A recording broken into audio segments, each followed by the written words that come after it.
Some of you might look at the title of this video and think, what the hell is this? And I don't blame you, because until a fair number of people started posting it in my comments, I didn't know what it was either. Apparently, it's some underground homebrew monster certain evil game masters have been tinkering with for quite a while to try and figure out the best way to implement it. And when we go over its core abilities, well, you'll understand why. So with that, the goal of today's encounter is to structure a role-playing / mystery encounter in a way that really pushes your players to think outside the box, and by doing so, makes the ultimate completion of the quest so much more satisfying. Hello, my name is Matt, and welcome to my Hidden Nerdy Side, a channel created by a nerd who doesn't have many nerdy friends, and so I must rant to you, and today, we're tackling the creature your players have seen before but just don't know it yet, the false Hydra. We're gonna take a look at its info and abilities, and then build an encounter you can steal, modify, and plop straight into your D&D games. Now, normally, I'd start with the creature's lore, but this is a homebrew monster, so there is no official lore. If you want a more in-depth look at the false Hydra, a stat block created by a 𝗕𝗟𝗦𝗡𝗗𝗧𝗜𝗢𝗎 seems to have the most commonly used info, but I'm going to be altering it quite a bit. Also, Goblin Punch and Skull Splitter Dice have written articles which include some nice additional info and ways to implement the false Hydra. All of these links can be found in the description below. So anyways, what the hell is a false Hydra? The most important pieces of info you need to know are the following. They have multiple heads, like a traditional Hydra. However, they are not just savage draconic beasts who devour all in their path. They are actually very intelligent aberrations with pale fleshy skin and have more humanoid-esque faces. False Hydras tend to spend most of their time underground, but live near or within villages, towns, and other places where people congregate so they can snatch them up, drag them underground, and have a pleasant feast. This is all great, but to really discuss what makes a false Hydra special, we need to go over their actions and abilities. They have multi-attack with their bite and claws, can burrow pretty quickly, have some decent AC, a lot of HP, can understand the languages of its victims, have a head regrowing mechanic, and can wail loud enough to cause psychic damage to your players.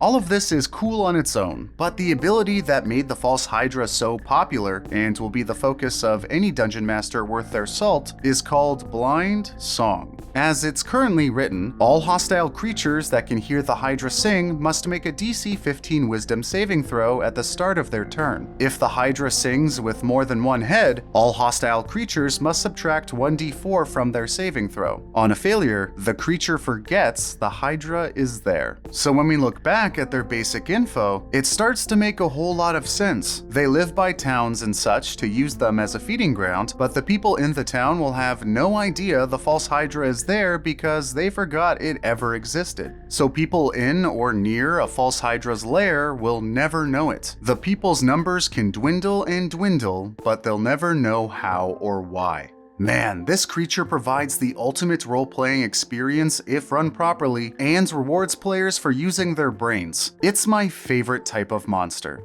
However, there is an inherent problem with how this ability is written. Looking at the exact wording, the creature forgets the Hydra is there is very open to interpretation. The articles do explain it a bit, but not entirely. Also, I just want to put this out there, I am not bagging on 𝗕𝗟𝗦𝗡𝗗𝗏 at all. She did some amazing work, but I do believe more specificity is needed to make the false Hydra more accessible to everyone, especially newer DMs. After taking some time to think about it, this is how I would mechanically run it. Feel free to pause and read it over closely, but I think this wording allows the ability to still be really powerful while offering more specificity, engagement, and opportunities for counterplay that don't aggressively slow down gameplay. So let's point out a few things in this new description. It gives you a set range to work with, ranging from 30 to 150 feet. It states all information linked to the Hydra is wiped from the target's mind and they can't perceive it. So when it comes to physical clues, like a note saying where the Hydra is, the players would not be able to see or feel it until 1 minute passes. Even if it's in their own hand, they would still be holding it, but they would not know it. Also, the lack of perception only lasts a minute. This grants your Hydra enough time to escape the players without completely negating all hope of following it. For example, if your party finds the Hydra and it uses its song, it can make a safe getaway. But afterwards, if your party sticks around, eventually a hole in the ground will just appear out of nowhere, since after a minute passes, the party can track it once again. They won't know what they're tracking, but if a big hole just appears right in front of them, it will certainly be equal parts confusing and intriguing. Another noteworthy bit is this lack of perception also applies to anything it's holding or wearing. So the false Hydra could, let's say, grapple one of your players, and as they are fighting for their life 10 feet next to their fellow party members, they'll have no idea it's happening. Also, while being unable to perceive it, the Hydra could just snatch a player up, which would confuse the hell out of your players as one of their party members just blinks out of existence. But let's talk about the elephant in the room. Most of you are focusing on the DC, and are probably thinking, wait, so if we use the standard 5-headed Hydra, the DC is going to be 21? Ain't that a little strong? And the answer is, yeah, it is. But first, let's look at the other changes I've made to its stats and abilities. I won't go over everything, but a few highlights are: it now just has a flat 200 HP. An additional 100 hit points per head will make the eventual combat last way longer than it needs to. And with its blind song ability, simply trying to find it is going to be difficult enough. But to compensate, I gave it more general combat stat upgrades to make the fight more deadly without dragging it on. I also gave it spider climb, for really no other reason than having this thing hang from a ceiling would be so creepy. I also boosted its movement speed from 5 feet to 20 feet, since not being able to perceive it for a minute wouldn't do much if the Hydra was barely able to get out of the area. And most importantly, with the altered version of the Hydra's head removal mechanic, and by nudging your players toward that strategy, your party now has an additional combat objective: deal enough damage to remove its head and make the DC lower.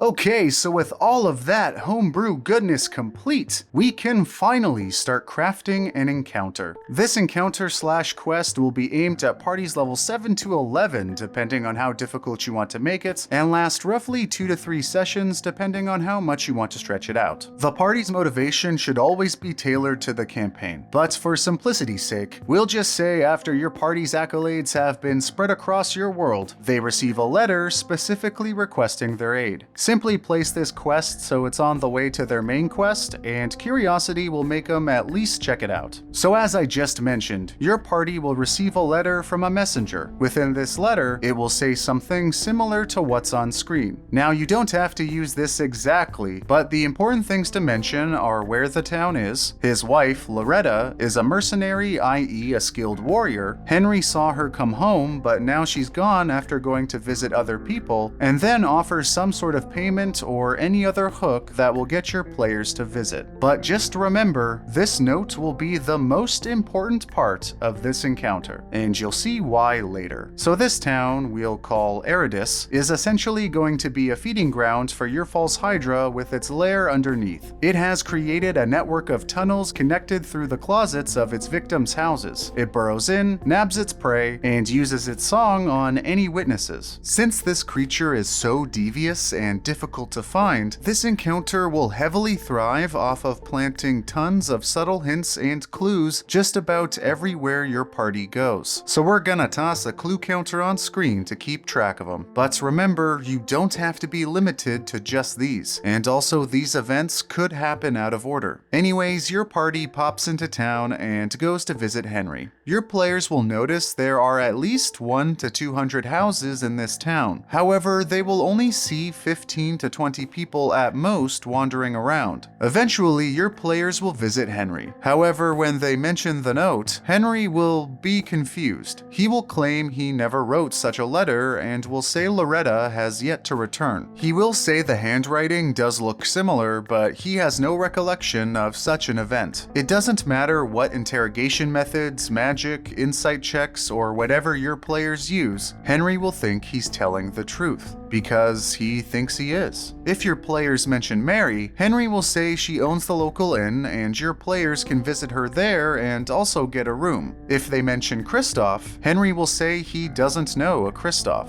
If they go see Mary, she will not recall ever seeing Loretta. Mary will still be under the assumption she's out doing mercenary work. But Mary will mention she does know a Kristoff, but he just up and moved away one day without any warning. In fact, she'll point out a few people have been doing that lately. But if your party wants to go to Kristoff's place and poke around, Mary will say it's down the street. So if your players go to Kristoff's, they'll see the inside is quite dusty, but it will also look really messed up, like completely trashed. Chairs flipped, tables broken, the whole 9 yards. There will be debris stacked up everywhere, even in the closet, where the hole to the underground tunnel network will be. While your party is poking around, Paul, the town blacksmith, will be dropping off a sword. Paul will mention he doesn't exactly remember why, but he was forging a sword and was supposed to drop it off at Kristoff's house. However, Paul won't know who Kristoff is. All Paul remembers is he was hired to make a sword and drop it off here. So at this point, your players will be incredibly confused since there seems to be conflicting stories, but hopefully they'll be quite curious as well. They'll either continue to investigate or take a night to rest. However, every night your party doesn't find the false Hydra, one more person will go missing. Now if your players spot the hole,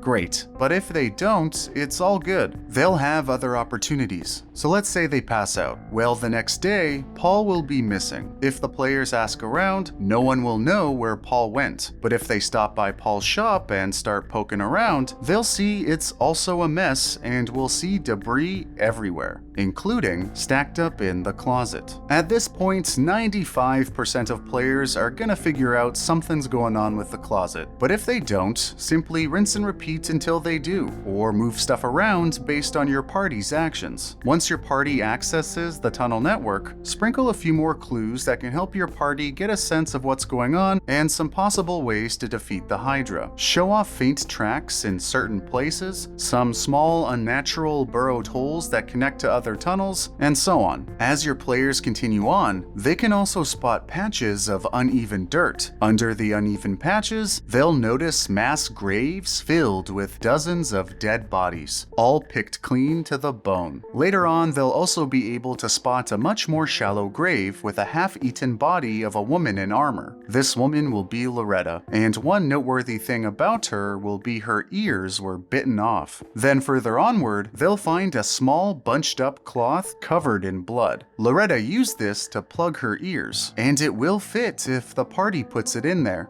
So with all of these hints, your party now has enough information to fill in the gaps. However, it's unlikely that they will since it's still rather vague. And that's okay, because this encounter isn't designed for your players to figure it out on the first try. Your players will continue into the tunnel and will eventually have to make wisdom saving throws, and they're pretty much guaranteed to fail. At this point, their minds will be completely wiped. Everything they learned when they came into Eridus will be gone, and they'll just be standing in a network of tunnels. Being confused and with no reason to stick around, your party will continue onward and eventually will pop out of a closet and back on the surface. However, one thing they'll still have on them is the note from Henry. And when your players resurface, Henry will be walking around and will greet them. Your players will ask who he is, and Henry will be confused and say, "What are you talking about? We met yesterday," since his mind has yet to be wiped. And now, because of this note, no matter what happens to your party, because the Hydra doesn't know it exists, your players are now caught in this Groundhog Day loop until they can solve the quest. Your players will go through all the same steps they went through before, at a sped up pace of course, and now your players can use their meta knowledge to try new things. Now yes, normally metagaming metagaming is not a good thing, for sure. However, if your players just do the exact same thing over and over again, then this encounter will never end. And let's be honest, it's impossible for your players to not metagame with this sort of encounter. And that's okay. It actually helps move this encounter forward without breaking the game or feeling unnatural, since they'll know something is off thanks to their talk with Henry. So it actually makes sense they would be more thorough. And so your players will continue on this quest trying to figure it out. However, the second or maybe third time your party enters the tunnel, the Hydra will start to see them as a threat and try to pick them off one by one. To do so, your Hydra will use its song to make the party unable to perceive it and kidnap one of your players. And since your party can't perceive anything the Hydra is holding, there will be a string of one-on-one death matches with the Hydra until your players either break the grapple, plug their ears, or use any other ways to beat it.